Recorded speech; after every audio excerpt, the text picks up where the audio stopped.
Welcome back to the deep dive. Today we're kicking things off not with the latest news flash, but with a piece of space junk.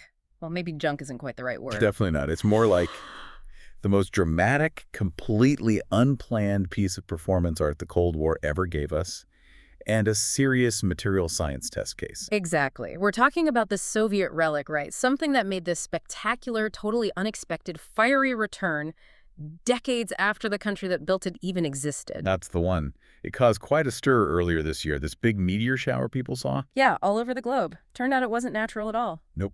It was the re-entry of the landing capsule from a Soviet probe, Cosmos 482, aimed for Venus, launched way back in March 1972. 72. And the shock factor here is just huge. I mean, a piece of spacecraft from the USSR, which dissolved in 91, right? Right, and this thing survives 53 years orbiting in space, only to put on a light show 3 decades after the Soviet Union was history. It's mind-boggling. But the key thing is why it survived, isn't it? Most stuff burns up. Absolutely. We just assume metal hitting the atmosphere at those speeds means poof, gone, vaporized. But this capsule, it weighed over 1,000 kilograms initially. The main bit that survived was still like 465 kilos. And it had been through the ringer up there, 53 years. Yeah. What was it, 2.7 million temperature swings? Yeah, incredible thermal cycling. Then it hits the atmosphere, resists temperatures over 1,000 degrees Celsius, and slams into the Earth at, 242 kilometers an hour? And it didn't break apart. It didn't turn into glass like meteorites do. It landed pretty much intact. Like a ghost from the past.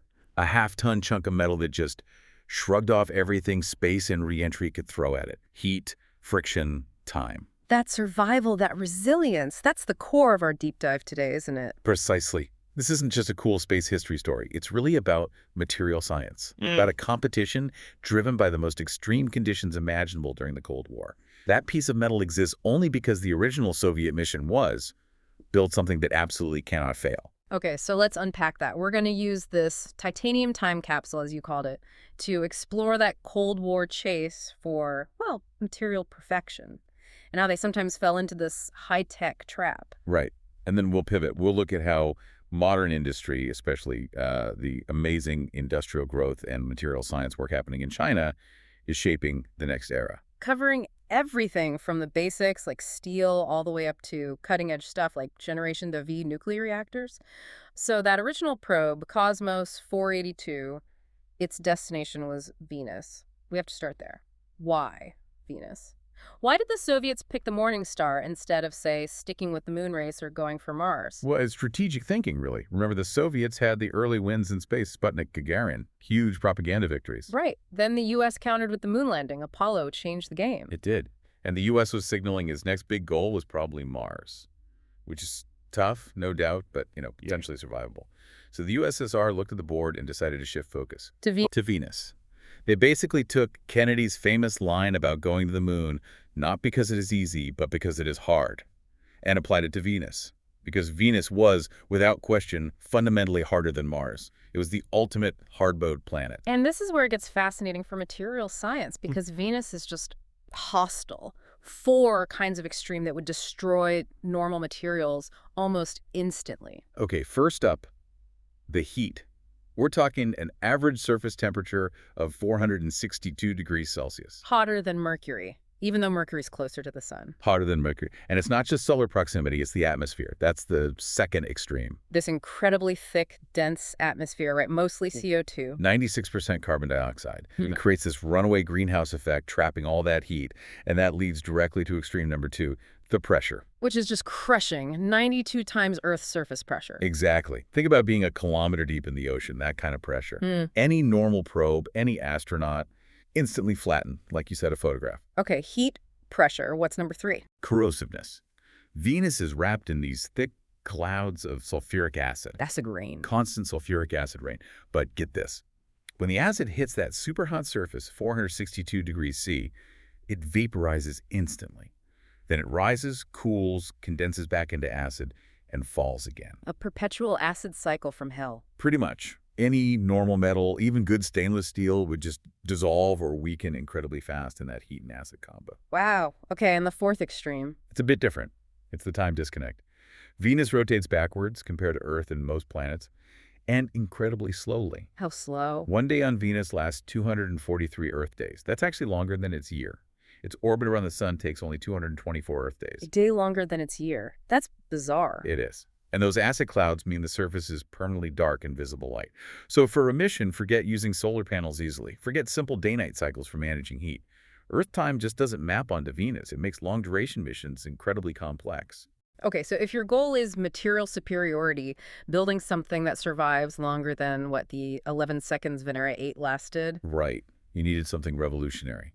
And that's why Cosmos 482 survived its mission parameters back then, and its re-entry now.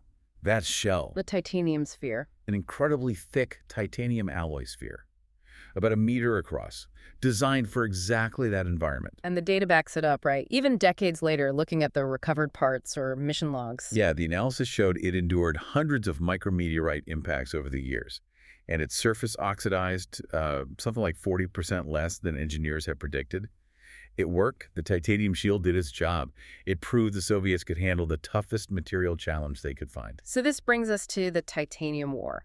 Titanium, T, it's actually the fourth most common metal in the Earth's crust, isn't it? It is surprisingly abundant, and its properties are amazing. Super strong but light, incredibly resistant to corrosion, and it's biocompatible. That's why we use it for hip replacements, dental implants, things like that. Perfect for aerospace, perfect for deep sea. So if it's common and so good, why wasn't everything made of titanium back then? Why was it just for these mega expensive space probes and spy planes? Ah, that's the irony. It's all in the processing. Titanium is ridiculously difficult and expensive to refine and work with. That was the bottleneck for both superpowers. What makes it so hard? Well, first, the refining process itself, the Kroll process, is complex and eats energy like crazy. Then, its melting point is super high at 1,800, maybe 2,000 degrees Celsius. Iron's only around 1538 C. Okay. At those temperatures, titanium desperately wants to react with everything. Oxygen, nitrogen, carbon. Even tiny impurities make the final metal brittle and basically useless.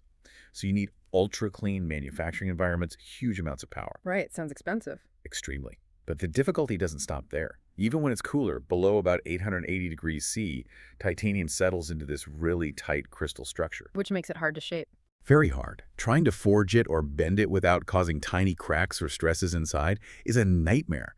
You need complex multi-stage heating and shaping processes, all under super tight control.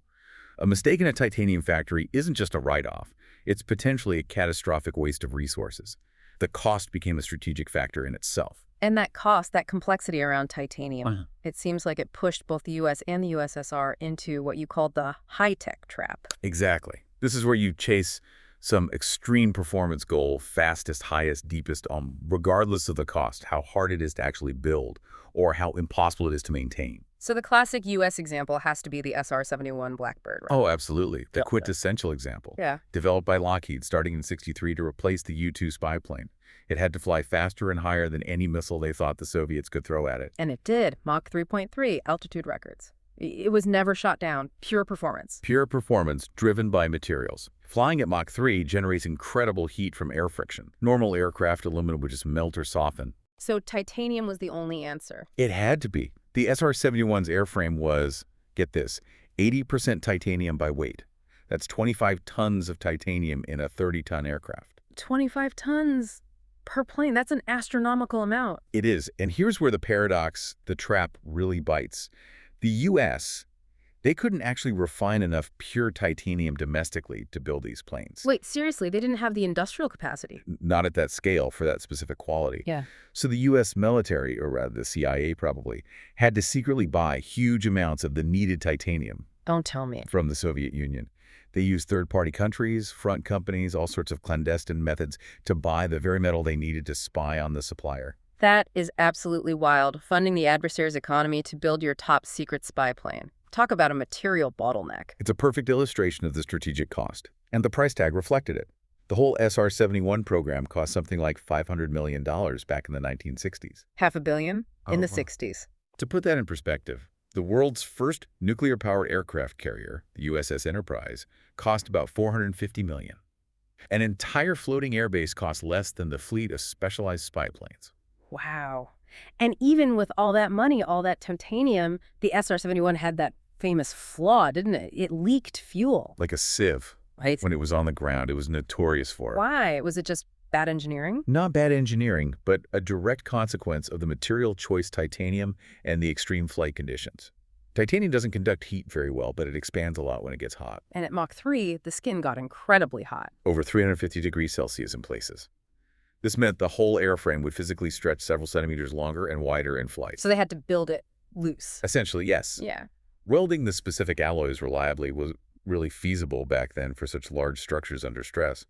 So the fuselage panels were riveted together, but with deliberate gaps left between them. Gaps to allow for that thermal expansion in flight. But the fuel tanks weren't separate bladders. The fuel was stored right inside the structural cavities of the wings and fuselage. Ah, so when the plane was cold on the ground, the gaps were open. And the jet fuel just leaked out constantly. It only stopped leaking once the plane got up to speed and the heat expanded the metal enough to seal the gaps. So it had to refuel immediately after takeoff. Every single time. Mid-air refueling right after climbing out, just to top off the tanks from what it lost sitting on the tarmac. A massive operational headache, all because of the material's properties and the inability to work around them cost-effectively. Okay, so the U.S. had the leaky Blackbird. Did the Soviets have a similar titanium-induced headache? Oh yes. Their equivalent was probably Project 661, a nuclear submarine, designed starting in '59. The goal was a super-fast, deep-diving sub that could launch cruise missiles. And the key was a full titanium hull. A complete hull made from titanium alloy. Welded, which was a feat in itself, the advantages were clear. Amazing corrosion resistance for deep diving, incredible strength, and crucially, titanium isn't very magnetic, making it harder to detect with magnetic anomaly detectors. And did it perform? Like nothing else before or since. Project 661 still holds the record for the fastest underwater speed ever recorded. 44.7 knots. Yeah. That's nearly 83 kilometers per hour. Faster than torpedoes. Faster than most anti-submarine torpedoes of the era, and faster than pretty much any surface ship trying to chase it. On paper, it was unbeatable. There's always a but in the high-tech trap. What was the flaw? Noise. The sheer speed, pushing that much water aside around a titanium hull, created unbelievable hydrodynamic noise. We're talking over 100 decibels, even at speeds slightly below maximum, like 35 knots. 100 decibels in submarine warfare where silence is everything. Exactly. It was the complete opposite of stealthy. It was basically a giant underwater loudspeaker, announcing its position to everyone for miles around. A sonar operator's dream target. So that speed was useless in combat. Pretty much. Which is why it got its nickname. Zolotaya rybka, the goldfish. Goldfish, why? Because it was incredibly expensive to build thanks to all that titanium and complex engineering, making it too valuable to risk. And it was too loud to actually use effectively in a real mission. So only one was ever completed. It spent its life mostly being used for state inspections or setting speed records, a technological showpiece, but not a practical weapon. So both the SR-71 and the Goldfish, perfect examples of chasing performance at any cost, leading to limited production, insane maintenance, and questionable strategic value. Precisely. The high-tech trap in action, they achieved the metric, but failed the practicality test. Which leads to an interesting counterpoint. Sometimes, maybe smarter engineering with more common materials wins out. Absolutely. Look at the Soviet MiG-25 Foxbat jet. It could fly incredibly high, almost as fast as the SR-71 in short bursts. But how did they build it? Not with titanium, I assume. Mostly not. It was largely made from welded stainless steel, a common high-temperature resistant material. It showed that clever design and engineering using available, scalable materials could often get you, 90% of the way there without the crippling cost and complexity of the exotic stuff. A lesson maybe we're seeing relearned today. SpaceX using stainless steel for Starship comes to mind. Exactly. Sometimes prioritizing manufacturability and cost over that last few percent of theoretical performance is the smarter strategic move. Steel worked for the MiG-25, and it might work for reusable rockets. So these high-tech traps, especially with materials like titanium, showed that just having the best material wasn't enough if you couldn't actually afford or manage it. This seems to have pushed other countries towards different paths, routes dictated by what they could access. Definitely. National strategy often has to bend to material reality. France after World War II is a prime example, especially with their nuclear program. They wanted nuclear capability for energy and defense, but they couldn't just copy the US or UK approach, could they? No, they lacked the huge financial resources and, frankly, the established industrial base for large-scale uranium enrichment, which was the heart of the Anglo-American programs. So they had to find another way. based on their own resources. Exactly. France had access to domestic natural uranium ore. So their strategy became, how do we use natural uranium? The answer was graphite gas reactors, or GCRs. And what was the key output of those GCRs? Besides some electricity, the crucial byproduct was plutonium, plutonium-239, Which can be used for weapons. which could be used for weapons. And that gave France the military independence it craved. Their first nuclear bomb wasn't uranium-based, it was a plutonium device. It aligned their strategic goals with their available materials. People called it the poor man's route to the bomb, but it worked for French autonomy. And they really leaned into this, didn't they? Promoting the GCR design as the de Gaullean route. Yes, under President de Gaulle, it became a symbol of French technological independence, refusing to just adopt American designs. But there were problems, material problems, again, in a way. What kinds of problems? Scaling, mainly. The graphite moderator matrix and the whole gas cooling system in GCRs turned out to be really difficult and somewhat hazardous to scale up effectively for large-scale power generation. They struggled to get GCR power plants reliably past about 500,000 kilowatts. Which wasn't competitive with the American alternative? Not at all. The U.S., specifically Westinghouse, had perfected the pressurized water reactor, the PWR. Using enriched uranium, PWRs could easily hit 1 million kilowatts or more. They were more compact, more efficient, and ultimately more economical for large power grids. And the GCR limitations hit their military plans too, for submarines. Critically, they tried to shrink the GCR design to fit into their planned nuclear submarine fleet. But the reactor core, with all that graphite and the associated gas handling equipment, was just physically too big and heavy. You couldn't realistically fit a GCR into a submarine hull. So the very technology they championed for independence became a dead end for both power and naval needs. A very awkward dead end. France had to make a tough choice. They ultimately abandoned the GCR for large-scale power, switching over entirely to PWR technology derived from U.S. designs. Same for their submarines, they had to adopt PWRs. It was a necessary pivot, choosing economic and functional reality over the symbol of pure technological independence, because the material and engineering limits of their chosen path were just too great. It's a fascinating example. Now, you mentioned China also followed a path driven by material constraints, but with a different outcome. Let's talk about their nuclear journey, specifically the thorium molten salt reactor. Right. So back in the 1960s, China also wanted domestic nuclear power. There was an initial plan, the Shanghai 12 project, but it relied on enriched uranium, which was expensive and centrally controlled, raising the same dependency issues France faced. So that plan was rejected. Yes. The leadership pushed for a more independent route. This led to the 728 projects named for February 1970, presumably. The mandate was to explore something completely different, the thorium molten salt reactor, or TMSR. Molten salt. That sounds exotic.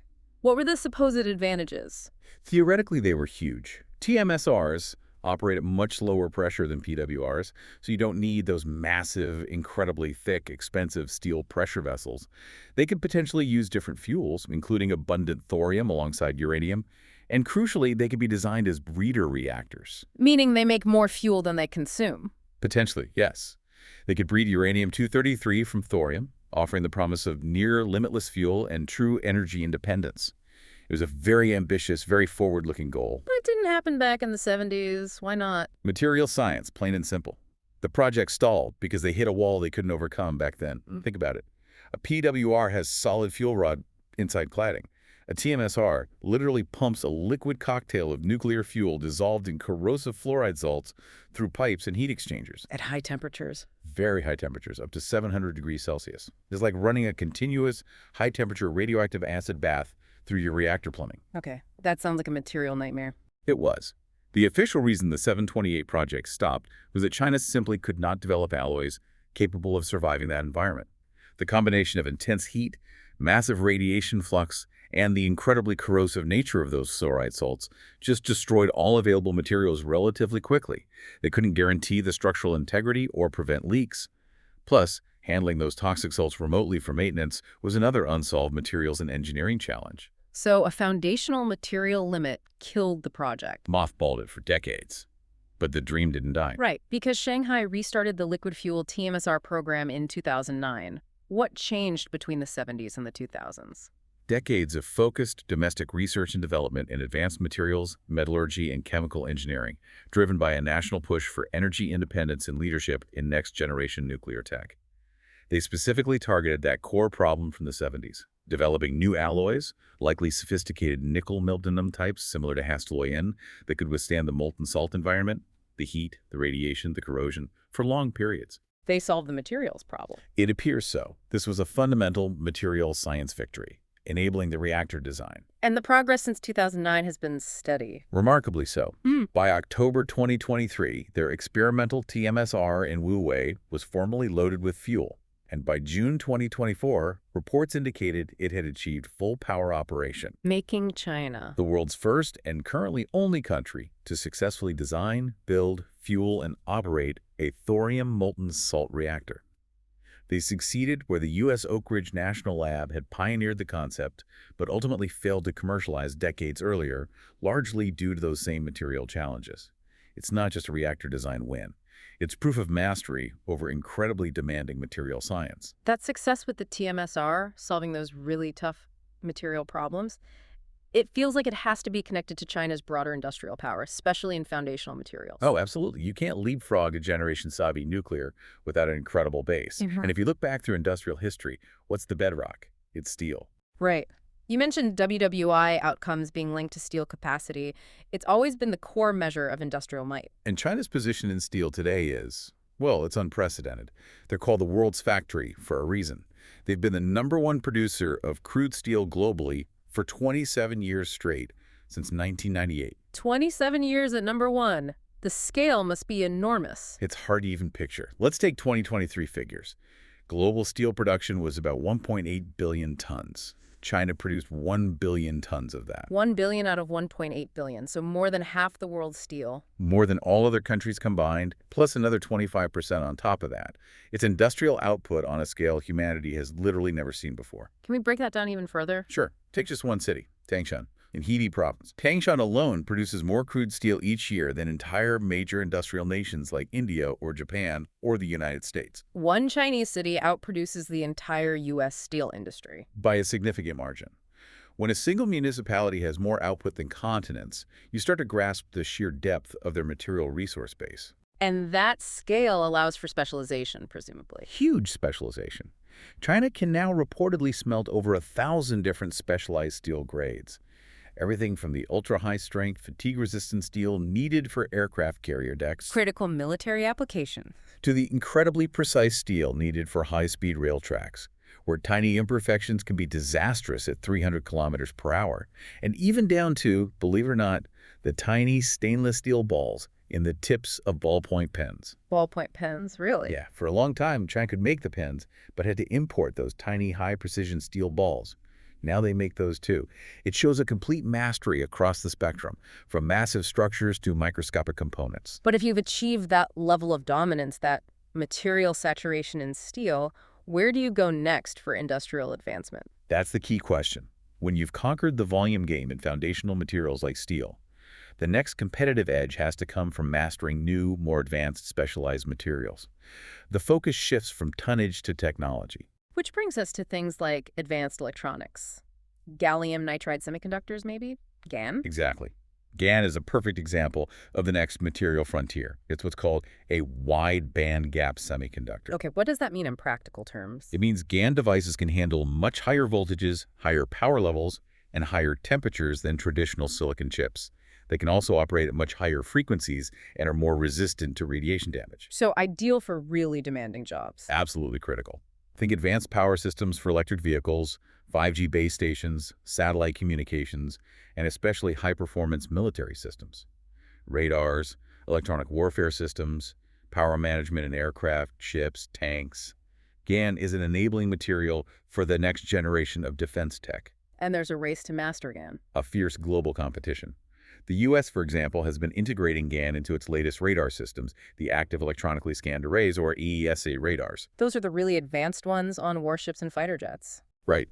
The Arleigh Flight 3 destroyers started getting GaN-based AESA radars around 2019-2023. The GaN components allow these radars to be much more powerful, scan faster, and be more resistant to enemy jamming compared to older gallium arsenide tech. So where does China stand in this GaN race? Are they catching up, or? The evidence suggests they're moving beyond just catching up in certain areas.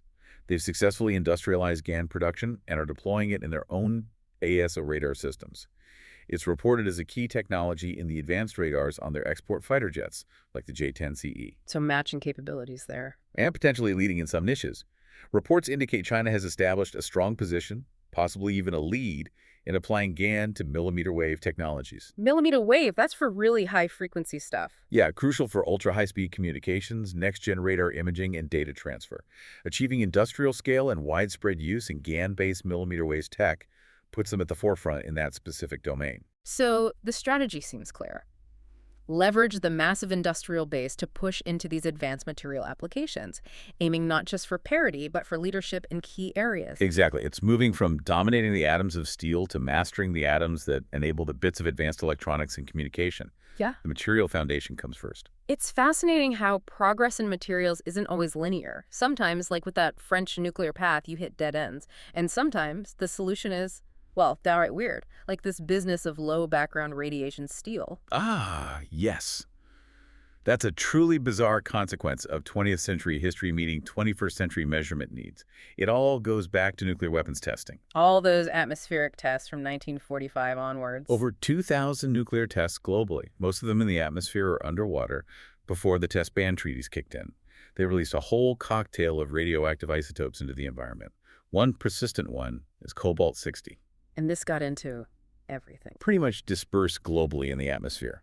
So background radiation levels worldwide actually rose, hitting a peak in the early 1960s. They've come down since. But the key is the atmosphere changed. How did that affect steelmaking? Modern steel production, especially the basic oxygen steelmaking process, involves injecting huge amounts of air, or pure oxygen derived from air, into molten iron to burn off impurities like carbon. Okay. But that air now contains trace amounts of cobalt-60 from those decades of nuclear testing. And that cobalt-60 gets incorporated into the steel itself as it solidifies. So all steel made since the nuclear era has a tiny bit of extra radiation. Eventually, yes. It's a minuscule amount, completely harmless to people. You get more radiation from eating a banana. Yeah. But it's detectable by highly sensitive instruments. Oh, and that's the problem if you're building the instrument itself. Exactly. Imagine you're building an ultra-sensitive Geiger counter to measure tiny amounts of radiation, or shielding for a high-end medical scanner, like a PT or CT machine, or sensors for a space probe looking for faint cosmic rays. If the steel casing or shielding of your instrument is itself slightly radioactive. Your measurements are contaminated from the start. Useless noise. Precisely. So scientists and engineers needed steel with virtually zero background radiation. Low background steel. And they couldn't just filter the air used in the steel mills? Theoretically possible, but filtering billions of cubic feet of air or water to remove parts per trillion contaminants, it's astronomically expensive. Way too costly for the steel industry. So they needed another source. Where did they find steel made before 1945? Underwater. They started salvaging sunken warships from World War II. Seriously, battleships from the bottom of the ocean. Yep. Ships like the German fleet scuttled at Scapa Flow, or even salvaged armor plate from U.S. battleships sunk at Pearl Harbor or later in the war, like the USS Indiana. The thick steel was made before atmospheric testing began, and crucially, the deep ocean water acted as a perfect shield, protecting the metal from absorbing that airborne cobalt-60 over the decades. That's incredible, using WWII RECs for cutting-edge science labs. It gets even stranger. For some applications needing ultra-pure shielding material, especially lead, which is great at blocking radiation, scientists have gone back even further. How far back? To Roman shipwrecks or even 450-year-old Spanish galleons sunk in the Caribbean. They salvaged the lead ballast or cannonballs because that lead was mined and smelted centuries before any nuclear testing, meaning it has essentially zero radioactive contaminants like lead-210 that are present in modern refined lead. So literally using pirate treasure to build particle detectors. It sounds absurd, but it shows the weird lengths material science sometimes has to go to find purity, looking backward, because modern industrial processes have inadvertently contaminated everything. Okay, from the strangely old to the extremely hot, let's talk about the ultimate material quest: temperature. Industrial history seems like a constant push for higher and higher heat. It really is. From early pottery kilns around 900 degrees C to pre-industrial blast furnaces hitting maybe 1400 C, then modern industrial furnaces reaching 2000 C for steelmaking. Higher temperatures unlock new materials and processes. And the Soviets, needing to work with things like titanium with its super high melting point, they took this to another level. They built the Soviet sun furnace in Uzbekistan, completed in 1981. A remarkable piece of engineering. It used a huge field computer-controlled mirrors, heliostats, to track the sun and focus its rays onto a massive parabolic reflector 54 meters square. Like a giant magnifying glass? Exactly, but on an industrial scale. It could concentrate sunlight to generate and, crucially, stabilize temperatures from 800 degrees all the way up to 3,500 degrees Celsius in its focal point. 3,500 degrees. What did they use that for? Primarily for research and refining exotic, high melting point materials needed for their military and space programs. Things like titanium, tungsten, molybdenum, specialized ceramics. Materials that just couldn't be processed effectively in conventional furnaces. It was a massive, tangible symbol of their ambition to master extreme materials through extreme heat. So where is the frontier of extreme heat today? It has to be fusion energy, right? Controlled nuclear fusion is definitely the ultimate temperature challenge, trying to replicate the sun's power source here on Earth. The big international project is ITER, being built in France. International Thermonuclear Experimental Reactor. That came out of US-Soviet talks back in the 80s. Yes, a rare example of Cold War scientific cooperation that persisted. The goal is clean, safe, virtually limitless energy.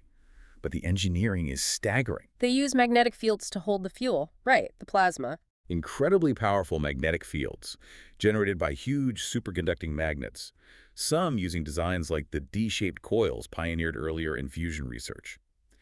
These fields confine the plasma, which is basically superheated hydrogen gas, and heat it to temperatures needed for fusion to occur.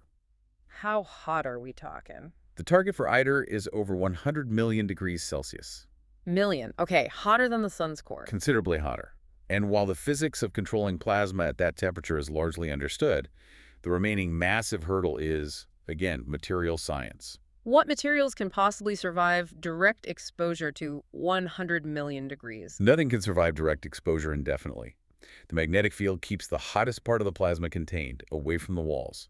But the inner wall of the reactor vessel, the first wall or blanket, still faces immense heat loads, intense radiation, especially high-energy neutrons, and particle bombardment. So what do they use for that first wall?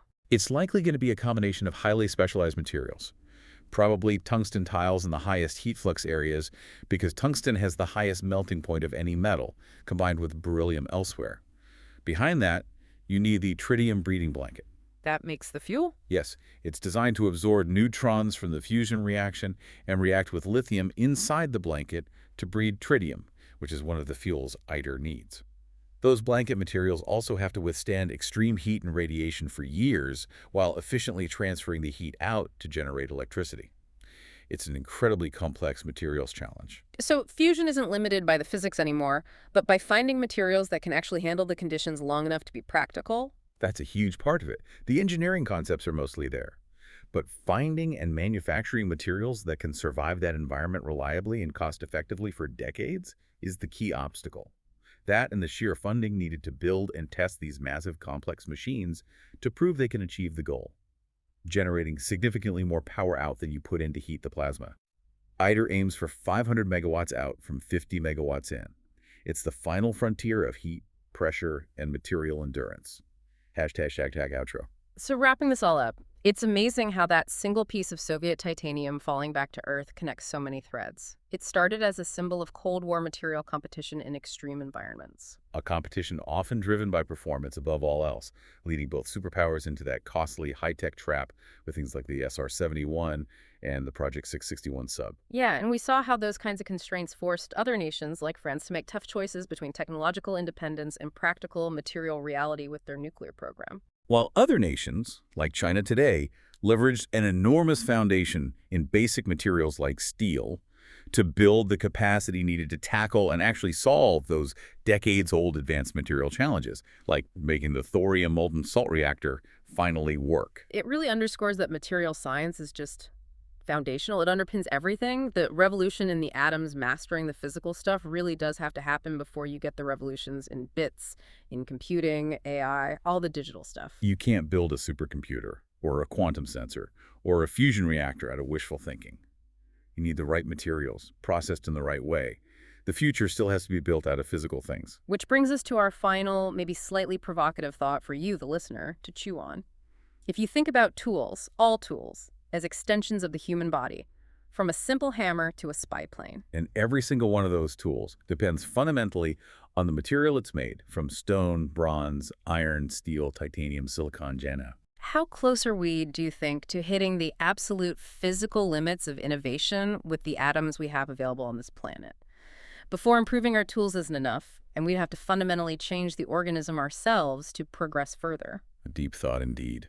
Something to mull over. Definitely. Thanks for diving in with us today. We'll see you next time on The Deep Dive.